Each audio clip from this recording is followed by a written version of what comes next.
stand up, and now we will be reading the scripture from the book of Acts, chapter 16, verse 25 through 34.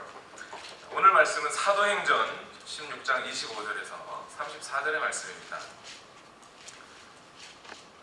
사도행전 16장 25절에서 34절의 말씀, 우리 시간 다 같이 한 목소리로 함께 봉독하겠습니다. 같이 읽겠습니다. 시작.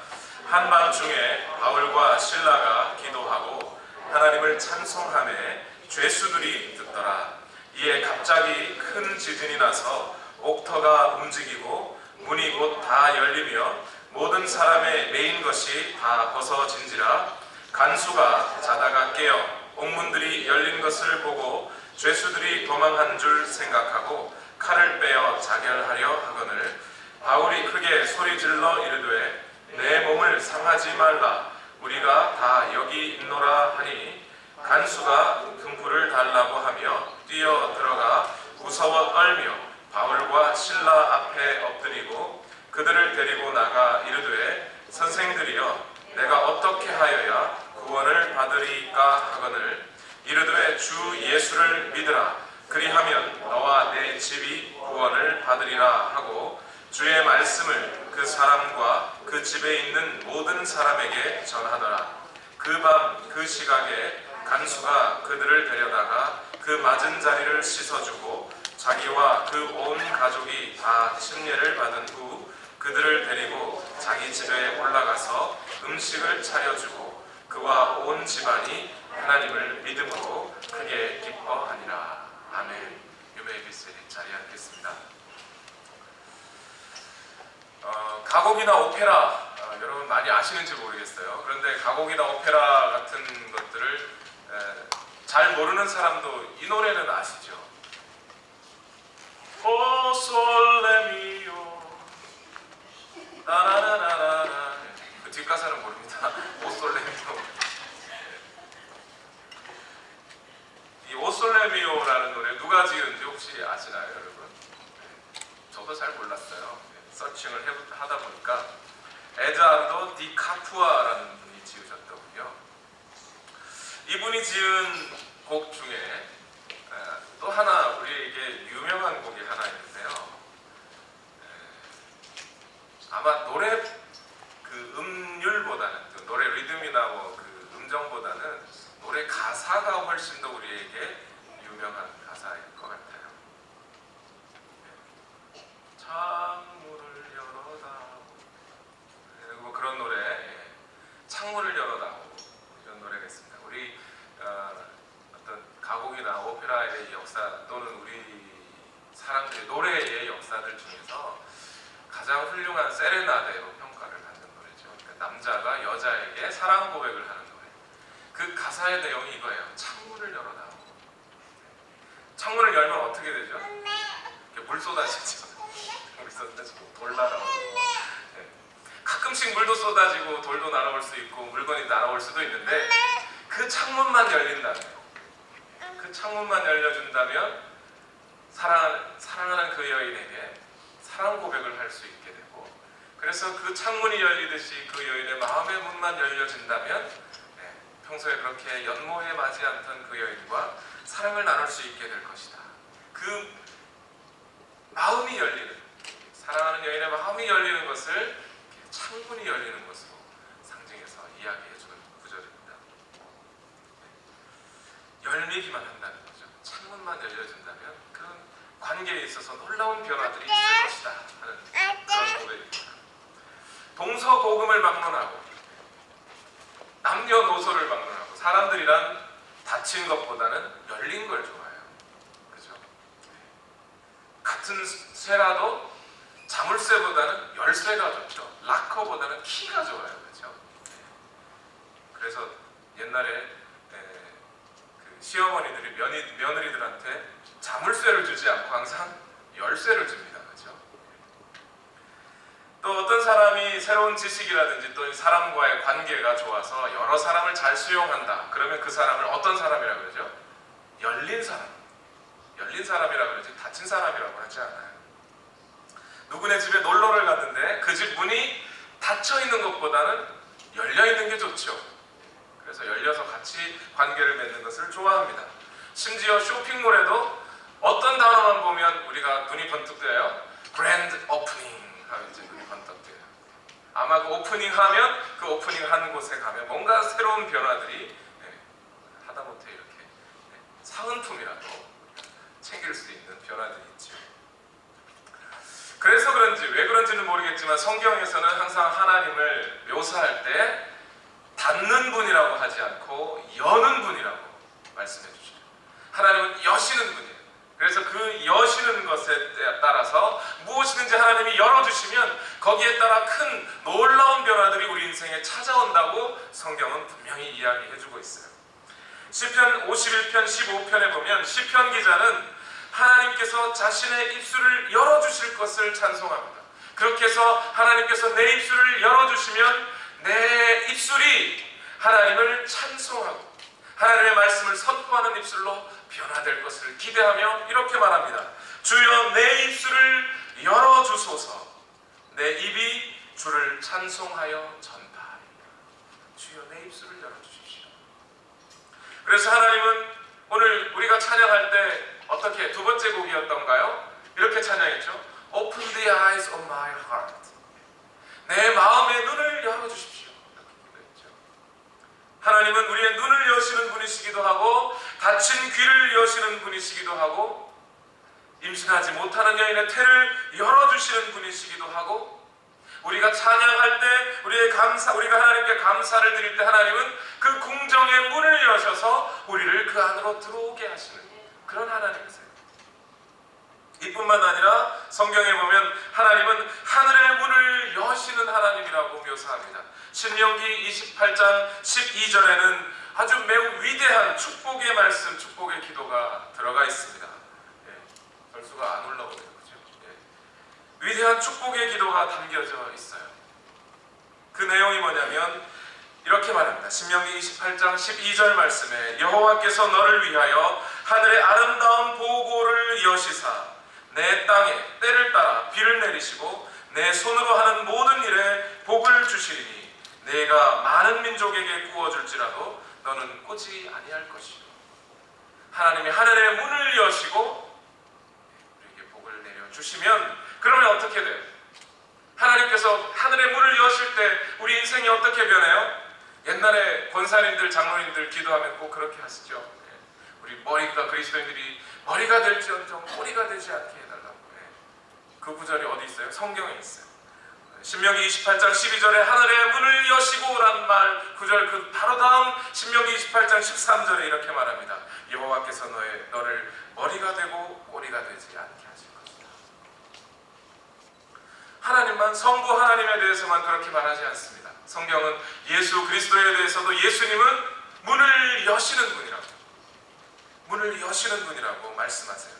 마태복음 7장에서는 예수님께서 갈릴리 지역에 계실 때 사람들이 귀먹고 말 더듬는 자를 데려와 예수님께서 안수하여 주시기를 바랍니다. 그때 예수님은 그에게 이렇게 명령하셨어요. 마가복음 7장 34절에 하늘을 우러러 탄식하시며 그에게 이르시되 에바다 하시니 이는 열려라 라는 뜻이다. 이렇게 귀먹고 입이 닫힌 자들에게 예수님은 안수해 주시며 그의 눈과 귀와 입이 열리기를 소망하시고 열리기를 위해 기도하시는 분이십니다. 또한 히브리서 기자는 예수님은 바로 우리와 하나님 사이에 난 길을 여시는 유일한 분이라고 말씀해 주셔요. 히브리서 10장 20절 말씀에는 그 길은 우리를 위하여 휘장 가운데로 열어놓으신 새로운 살 길이요 휘장은 곧 그의 육체니라. 예수님 자신이 자신의 육체를 깨어서 우리로 하여금 하나님께 나아가는 길을 열어주시는 분이라는 거예요. 그렇게 길을 여시면 하나님께서 우리에게 하나님의 생명을 부어주시는 놀라운 변화가 우리 삶에 주어지게 됩니다. 죽은 심령이 살아나는 변화, 우리 삶 가운데 바로 하나님께서 예수 그리스도께서 그렇게 길을 여실 때 일어나는 겁니다. 성경은 이처럼 우리가 믿는 하나님은 문을 닫는 분이 아니라 여는 분이라고 말씀하셔요. 그리고 그렇게 닫힌 문을 여신 후에 무너진 곳을 다시 일으켜 세우시고 절망 중에 소망을 주시고 아픔 중에 치료를 주시는 바로 그런 위대한 분이라고 성경은 항상 선언하고 있습니다. 하나님이 무언가를 열어놓으실 때 반드시 거기에는 우리가 미처 상상하지 못했던 놀라운 변화들이 일어나게 되어 있습니다. 위대한 열림 다음에는 위대한 변화가 찾아오게 되어 있습니다. 우리 이 성경의 말씀을 믿으시는 마음으로 우리 앞뒤 좌우에 계신 분들께 한번 인사를 하실까요? 이렇게 하나님께서 열어주십니다. 하나님께서 열어주십니다. 아니, 하나님께서 열어주셨습니다. 그리고 앞으로 또 하나님께서 열어주실 것입니다. 할렐루야. 네. 오늘 본문에는 오늘 사도행전 16장에 붙어 있는 16장 25절에 붙어 있는 오늘 본문에는 세 가지 위대한 열림의 역사들을 지금 말씀해 주고 계십니다. 첫 번째는 이 위대한 열림, 첫 번째 위대한 열림은 뭐냐면 옥문이 열리는 역사예요. 다른 말로 하면 전도의 문이 열리는 역사입니다. 오늘 본문 사도행전 16장 25절에서 26절을 다 같이 한번 읽어보겠습니다. 사도행전 16장 25절에서 26절 시작. 한밤중에 바울과 실라가 기도하고 하나님을 찬송하며 죄수들이 듣더라. 이에 갑자기 큰 지진이 나서 옥터가 움직이고 문이 곧 다 열리며 모든 사람의 메인 것이 다 벗어진지라. 이 장면은 우리가 언제 봐도 감동적이고 정말 다이나믹하고 놀라운 사건이에요. 바울과 실라가 감옥에 갇혀 있을 때 기도와 찬송을 하더니 갑자기 그 감옥에서 지진이 일어나고 그 일어난 지진으로 말미암아 옥문이 열리고 자기들 손발에 잡혀있던 착고가 열리는, 풀어지는 그런 놀라운 역사들을 경험하는 겁니다. 그런데 여러분, 오늘 이 옥문이 열렸다는 이 열림의 의미는 단순히 하나님께서 열쇠로 열지도 않고 쇠로 열지도 않았는데 갑자기 자물쇠가 열렸다는 그냥 단순히 그런 기적적인 사건만 이야기하는 게 아니에요. 오늘 바울과 실라 가운데 있었던 어쩌면 하나님의 어떤 섭리, 하나님의 계획하심에 대한 좀 의심과 혼돈의 마음이 확신으로 바뀌는 아주 놀라운 역사들이 오늘 이 옥문이 열리는 일들을 통해 찾아오게 되어 있습니다. 왜냐하면 말이죠, 여러분, 오늘 바울과 실라가 붙잡혀 있는 이 감옥이 어느 도시에 있는 감옥이었습니까? 바울과 실라가 빌립보 감옥의 문을 이렇게 하죠. 그러니까 바울과 실라가 잡혀 있는 이 감옥은 지금 빌립보라고 하는 지역의 감옥이에요. 그런데 이 바울과 실라는 빌립보에 왜 왔습니까? 하나님이 가라고 해서 간 거예요. 하나님이 가라고 해서 간 그곳이 빌립보였어요. 오늘 본문의 앞부분인 사도행전 16장 6절에서 10절의 내용은 이렇게 기록합니다. 성령이 아시아에서 말씀을 전하지 못하게 하시거늘 그들이 부르기아와 갈라디아 땅으로 다녀가 무시아 앞에 이르러 비두니아로 가고자 애쓰되 예수의 영이 허락하지 아니하시는지라 무시아를 지나 드로아로 내려갔는데 밤에 환상이 바울에게 보이니 마게도냐 사람 하나가 서서 그에게 청하여 이르되 마게도냐로 건너와서 우리를 도우라 하거늘 바울이 그 환상을 보았을 때 우리가 곧 마게도냐로 떠나가기를 힘쓰니 이는 하나님이 저 사람들에게 복음을 전하라고 우리를 부르신 줄로 인정함이라. 어떻게요? 네, 여러분에게 동쪽은 오른쪽이죠 지금. 네. 바울이 전도 여행을 계속합니다. 전도 여행을 계속하다가 하나님께서 우리를 아시아로 보내시는 것이 아닐까 생각하며 동쪽인 아시아로 가려고 했어요. 그런데 하나님의 영이 성령께서 그리로 가는 것을 허락하지 않았다는 거예요. 그럼 어디로 가야지 하고 드로아라고 하는 항구 도시로 갔어요. 거기서 어디로 가야 할지 여전히 기도하며 결정하고 생각하고 있는데 꿈에 환상 가운데 마게도냐 사람이 나타나서 우리 건너와서 마게도냐로 가려면 드로아에서 항구를 타고 건너가야 돼요. 아시아 쪽으로는 육지를 타고 걸어가면 되는데 유럽 쪽으로, 서쪽에 있는 유럽 쪽으로 가려면, 마게도냐라고는 유럽 쪽으로 가려면 배를 타고 건너가야 돼요. 바로 그때 마게도냐 사람이 꿈에 나타나 우리로 와서 건너와서 우리를 좀 도와달라고 이야기하는 거예요. 하나님이 우리를 유럽으로 보내시는구나. 하나님이 지금 유럽으로 가는 길을 여시는 거예요. 만약 이때 하나님께서 유럽으로의 길을 여시지 않고 아시아의 길을 열으셨다면 역사들이 바뀌지 않았을까 하는 생각이 듭니다. 아무튼 지금 사도 바울은 그 꿈의 환상 가운데 보고 하나님이 나를 지금 우리를 유럽으로 가게 하시는구나, 마게도냐 쪽으로 가야겠구나 하고 이제 드로아에서 배를 타고 마게도냐로 건너갑니다. 마게도냐 지역으로 건너가서 제일 첫 번째, 마게도냐에서 만나는 첫 번째 도시가 빌립보예요. 그런데 그 빌립보에서 지금 사도 바울 일행은 어디에 갇혔어요? 감옥에 갇혔어요. 이 감옥에 갇히는 것도 참 우스운 일이에요. 어찌 생각해보면 빌립보에서 루디아를 만났어요. 자주장사라 그러죠. 자주장사 루디아를 만나서 좋은 열매를 맺혔습니다. 야, 하나님께서 우리를 이리로 가게 하시는가 보다 하고 만났는데, 거기서 말씀을 전하다 보니까 한 점치는 여종을 만나요. 성경에는 아마 소녀로 기록되어 있는 것 같습니다. 여자 소녀가 점을 치고 있는데, 이 점을 치는 여자 소녀가 점을 친 것으로 그 주인이 돈을 벌고 사는 거예요. 점 쳐가지고. 그런데 이 점치는 여종이 하는 일들이 자꾸 사도 바울의 복음 전도에 거슬리기 시작하는 겁니다.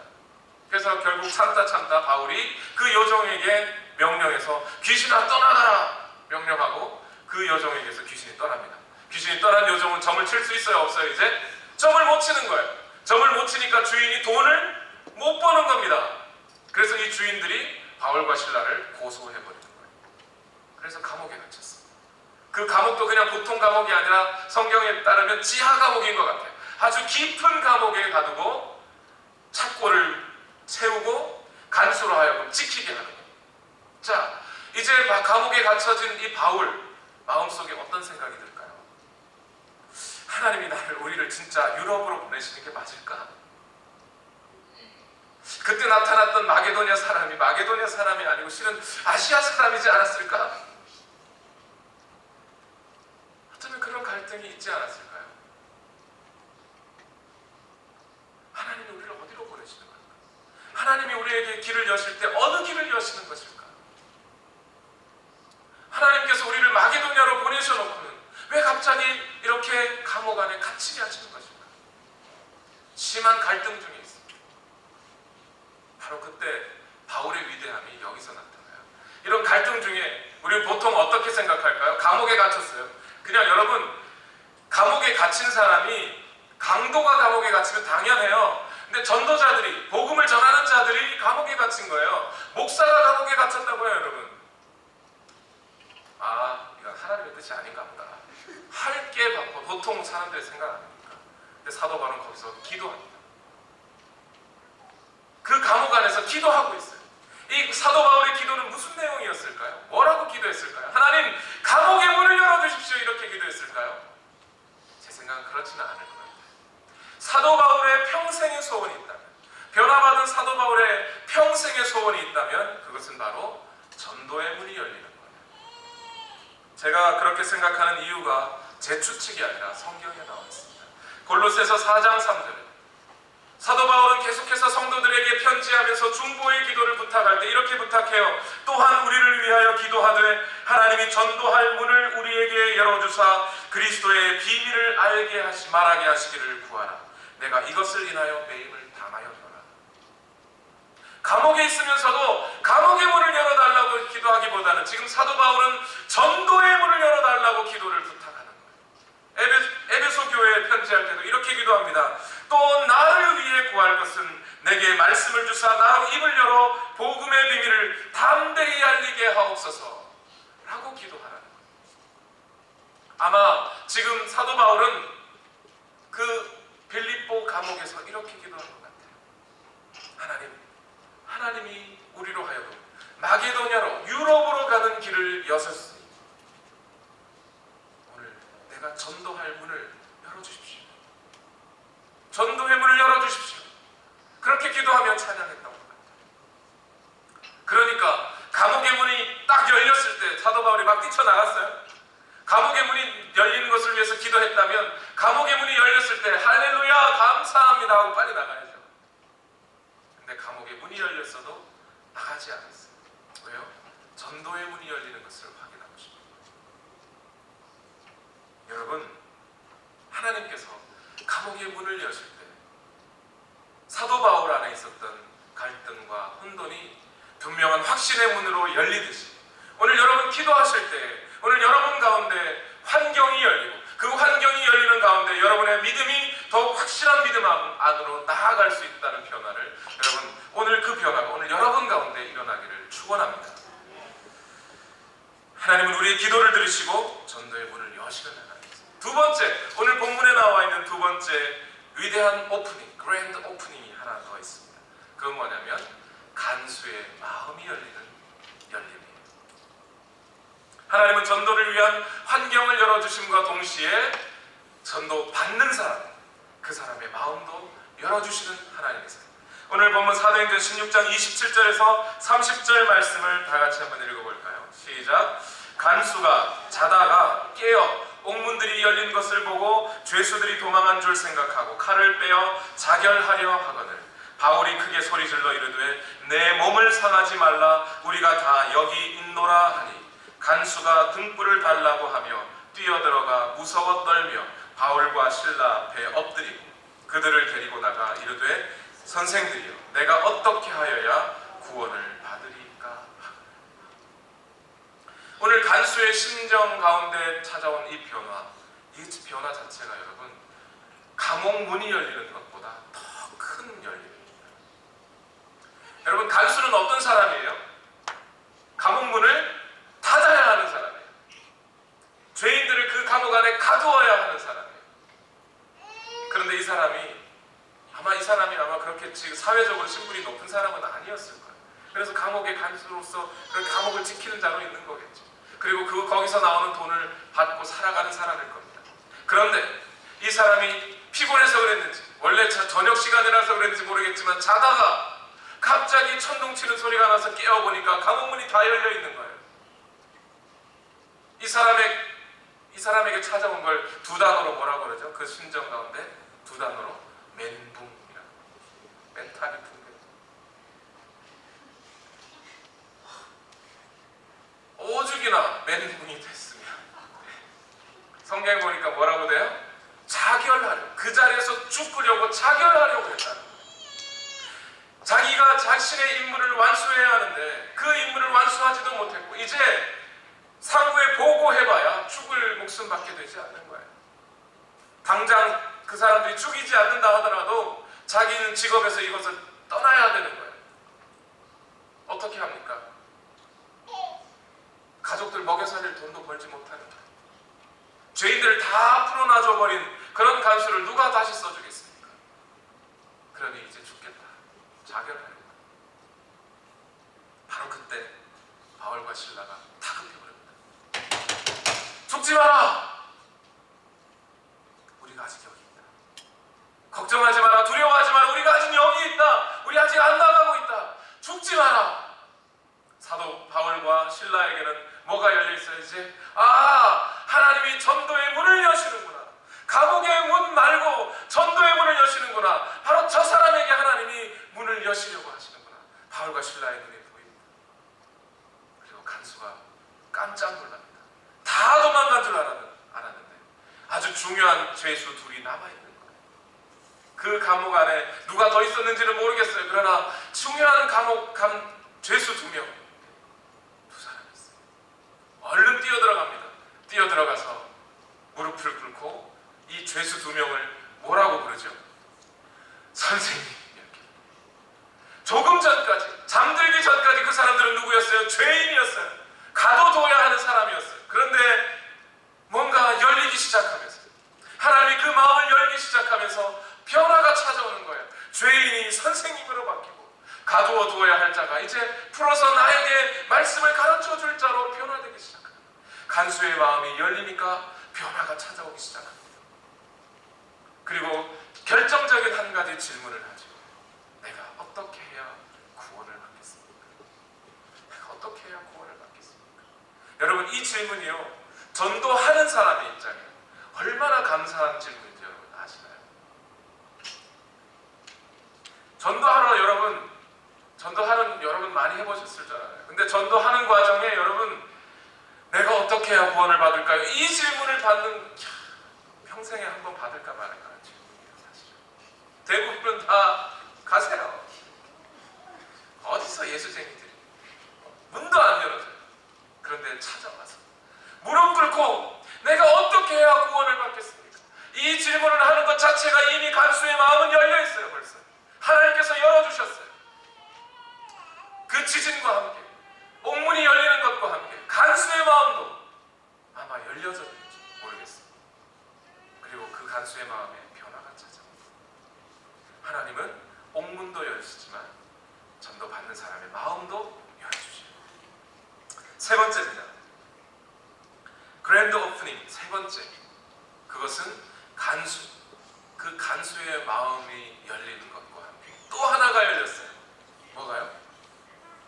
간수의 가족들의 구원의 문이 열렸어요. 사도행전 16장 31절에서 34절 다 같이 한번 믿음의 눈을 가지고 우리 다시 한번 읽어보겠습니다. 시작. 이르되 주 예수를 믿으라. 그리하면 너와 내 집이 구원을 받으리라 하고 주의 말씀을 그 사람과 그 집에 있는 모든 사람에게 전하더라. 그 밤 그 시각에 간수가 그들을 데려다가 그 맞은 자리를 씻어주고 자기와 그 온 가족이 다 침례를 받은 후 그들을 데리고 자기 집에 올라가서 음식을 차려주고 그와 온 집안이 하나님을 믿음으로 크게 기뻐한다. 기독교 역사에서 항상 궁금함을 가져왔던 것은 뭐냐면 사도 바울의 그 다음 얘기였어요. 우리가 어떻게 해야 구원을 받겠습니까? 하니 주 예수를 믿으라. 그리하면 어떻게 해요? 너와 내 집이 구원을 받을 것이다. 이렇게 말하는 거죠. 아니 이 성경말 이 구절에 찾아 들어가면 갈등이 생기는 사람들이 많죠. 어떻게 해요? 나는 예수님을 믿고 지금 교회에 오는데 우리 어머니, 우리 아버지는, 내 남편은, 내 아내는, 내 자녀들은 안 믿는단 말이에요. 어떻게 된 거죠?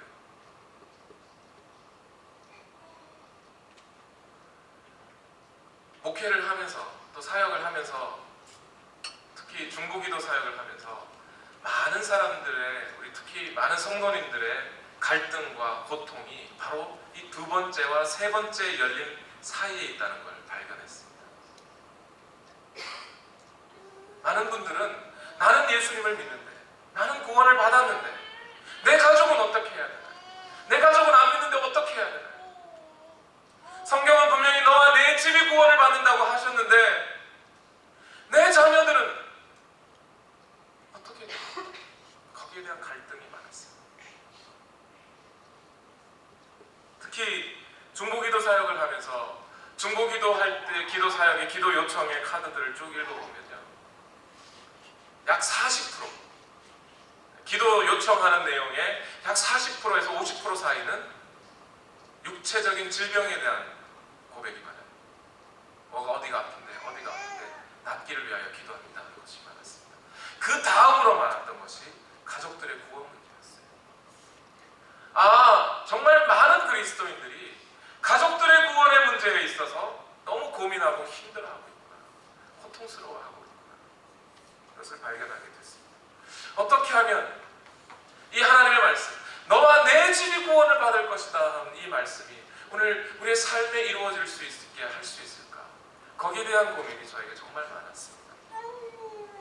그런데 저는 오늘 사도행전에 있는 이 말씀, 너와 내 집이 구원을 얻으리라 하는 이 말씀을 읽을 때마다 저는 인류 역사의 큰 전환점을 갖고 왔던, 큰 변화를 갖고 왔던 하나님의 여시는 역사들을 발견하게 됐습니다. 첫 번째는 뭐냐면 노아의 방주 이야기입니다. 성경은 이렇게 기록합니다. 히브리서 11장 7절 말씀에 믿음으로 노아는 아직 보이지 않는 일에 경고하심을 받아 경외함으로 방주를 준비하여 그 집을 구원하였으니 이로 말미암아 세상을 정죄하고 믿음을 따르는 의의 상속자가 되었느니라. 뭐를요? 믿음으로. 이 장면을 한번 생각해 보시죠. 노아가 방주를 지을 무렵, 하나님을 믿지 않는 많은 사람들은 노아를 미쳤다고 했을 수 있습니다. 산 꼭대기에다 그 큰 배를 지어놓고, 아무리 비가 많이 온다고 할지언정 이 배를 띄울 만한 비가 어떻게 올 수 있겠냐고. 그런데 여러분, 믿지 않는 사람들만 그렇게 했을까요? 어쩌면 노아의 자녀들은 아버지를 의심하지 않았을까요? 그러나 노아는 어떻게 하죠?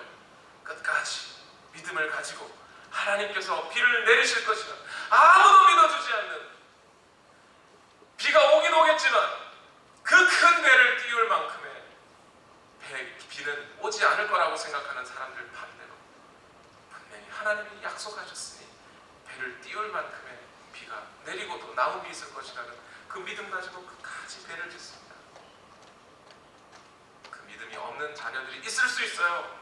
며느리는 안 믿었을지 몰라요. 그러나 구원의 방주에 타게 하시고 다시 한번 구원의 기회를 그 믿음이 있는 노아를 통해 그 가족에게 하나님은 허락하시고 구원의 손길을 베푸셨어요. 아마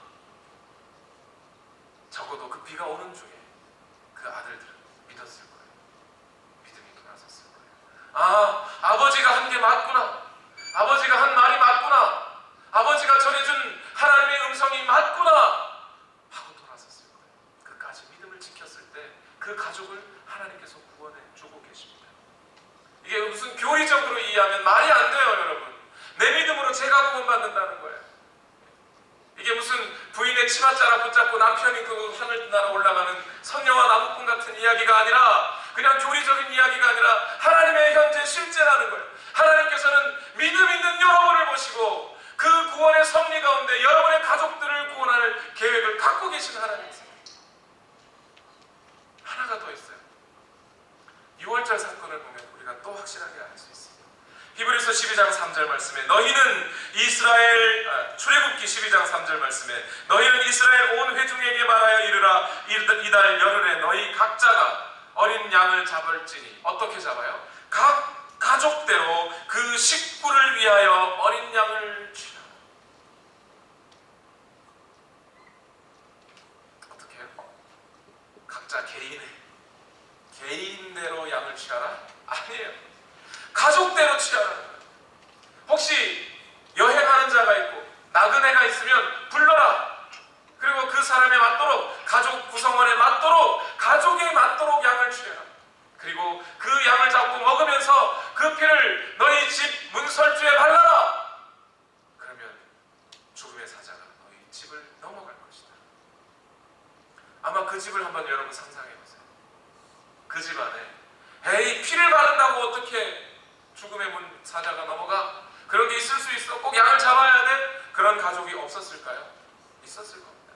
그럼에도 불구하고 하나님의 구원의 손길은 그들을 넘어가 주신 거예요. 무엇 때문에요? 그 한 사람의 믿음. 그 가족 가운데 한 사람이라도 바로 박힌 믿음만 있다면 그 믿음 가지고 가족을 구원할 수 있도록 하나님이 넘어가 주시겠다는 거예요. 구원의 기회를 허락해 주시겠다는 거예요. 이건 무슨 교리가 아니에요, 여러분. 교리로 말씀을 이해하면 도저히 이해할 수 없는 말씀이에요.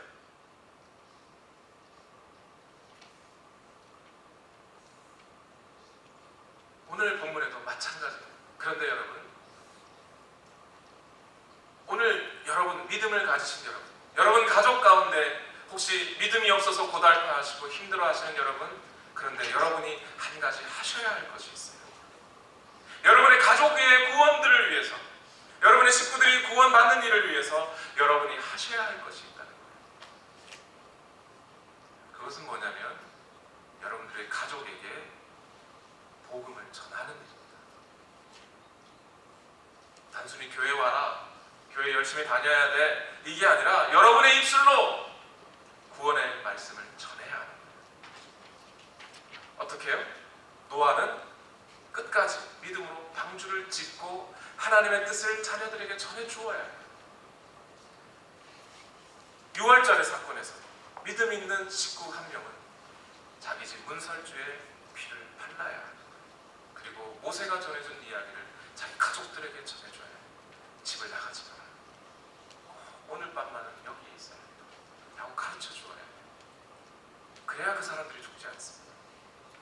마찬가지로 오늘 간수는 자기 가족들에게, 가족의 구원의 문을 열기 위해서 간수는 어떻게 하죠? 우리는 대부분 너와 내 집이 구원을 얻을 것이다 하고 말씀, 바로 그 다음에 가족이 자동으로 그냥 뿅 하고 구원을 받은 것처럼 이해하는데 그렇지 않아요. 지금 간수는 어떻게 하고 있죠? 가족들을 초청합니다. 어디로요? 말씀을 들을 수 있는 자리로 초청을 하는 거예요.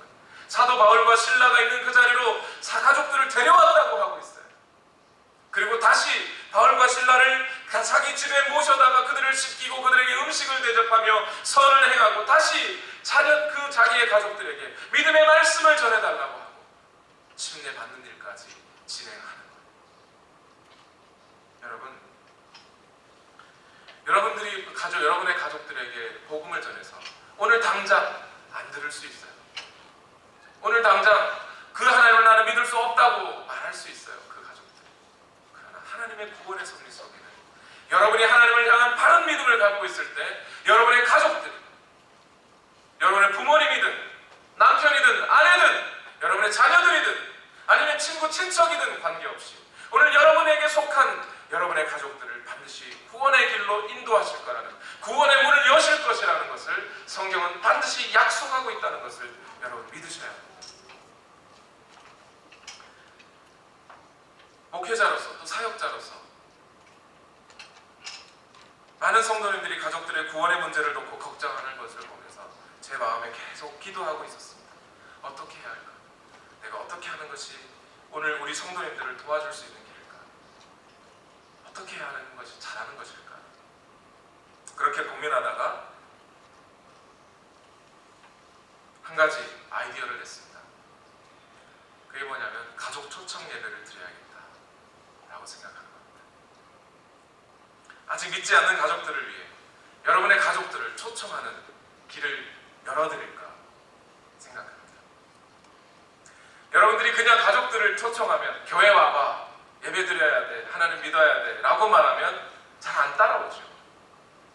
그런데 오늘 여보, 우리 애가 교회에서 발표회를 하는데 한번 같이 가지 않겠냐고, 그러면 발표회 때문에라도 오지 않겠어요? 여러분의 자녀들에게 엄마가 오늘 성가대 노래를 발표회를 하는데 엄마 성가대 노래하는 거 좀 보러 와라고, 그러면 오지 않을까요? 좀 더 오기 쉬운 그 계기들을 좀 열어놓고 싶은 거예요. 여러분의 가족들이 좀 교회로 올 수, 발걸음을 옮길 수 있는 기회들을 좀 열고 싶어요. 아, 목사가 저래가지고 교인 만들려나 보다. 아니요, 교인 만들려고 하는 게 아니에요. 한 번이라도 교회에 오시고 하나님의 말씀을 듣고 복음이 그 속에 심어지기만 한다면, 오늘 비록 우리가 울며 씨를 뿌리지만 하나님께서는 그 복음의 씨가 그 심령 가운데 맺히게 하시고 싹이 트게 하시고 열매를 맺게 하실 거라는 거예요. 그 믿음을 갖고 있기 때문에 한 번만이라도 괜찮아요. 교회에 오셔서 가족들이 그동안 자기들을 위해서 열심히 기도하고 눈물을 흘려가며 기도했다는 것, 그것 좀 보여주고 싶은 거예요. 그래서 마음의 문을 열고 좀 오시라고, 오셔서 여러분의 가족들이 여러분들을 위해서 얼마나 많은 수고와 노력과 기도를 하고 있는지 좀 보시라고 보여주고 싶은 거예요. 그리고 저도 열심히 준비해서 복음의 핵심을 아주 짧은 시간이지만 전하고 싶습니다. 그래서 그분들이 찾아오기를 기대하고 있어요. 지금 예상하는 시간은 10월 말 주일입니다. 10월 말 주일에 다 같이 오셔서 여러분들 가족들을 초청해서 그렇게 귀한 시간들을 보여드리고 싶습니다. 함께 예배드리고 싶습니다. 말씀을 맺습니다. 오늘 사도행전에서 보여주는 위대한 열림의 역사에서 우리가 발견하게 되는 것 한 가지는 뭐냐면, 이 열림의 역사는 연쇄적으로 일어난다는 거예요. 옥문이 열리니까 바울과 신라의 마음에, 전도의 마음의 문이 열리고, 그 전도의 마음의 문이 열렸던 것을 통해 간수에게 전도하고, 간수는 또 그것을 통해 마음의 문이 열리고, 그 마음의 문이 열린 것을 통해 가족의 구원의 문까지 열리게 됩니다. 그런데 여러분, 이 연쇄적으로 일어나는 열림의 역사, 그랜드 오프닝의 역사가 뭘로부터 시작되었죠? 오늘 구절에 보니까 기도와 찬송으로 시작됐어요. 기도할 때 옥문이 열렸고, 기도할 때 마음의 문이 열리고, 기도할 때 가족의 문이 열렸습니다. 여러분, 그래서 여러분께 오늘 부탁드립니다. 지금부터 여러분, 저는 여러분들이 기도하시기를 바랍니다. 10월 28일인가요? 26일인가요? 6일, 예, 26일. 10월 26일 그날 가족들을 초청할 때 가족들이 좀 와주기를, 그리고 그들의 마음의 문이 열리기를, 그래서 우리 가족을 향한 하나님의 구원의 계획과 문이 열리기를, 그렇게 지금부터 기도하고 또 바라고 기도할 때 하나님께서 반드시 우리 가족들의 마음의 문을 열어주실 것입니다. 오늘 금요 기도회 때 또 특별한 기도회들을 통해서 기도하겠습니다. 우리 또 열심히 기도한 그 모습을 사진으로 찍어가지고 여러분들을 위해서 기도했노라고 좀 보여주고 싶어요. 음식 같이 먹으면서 아름다운 음악 틀어가면서 여러분의 마음을 좀 적어뒀다가, 여러분 요한복음반 여러분 숙제 아시죠? 그 숙제의 내용들을 가지고 복음을 전하라는 거예요. 괜히 숙제 낸 게 아닙니다. 여러분.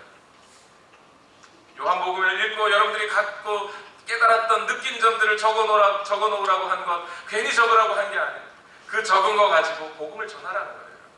여러분 가족, 지금부터 계속 그 작업을 할 거예요.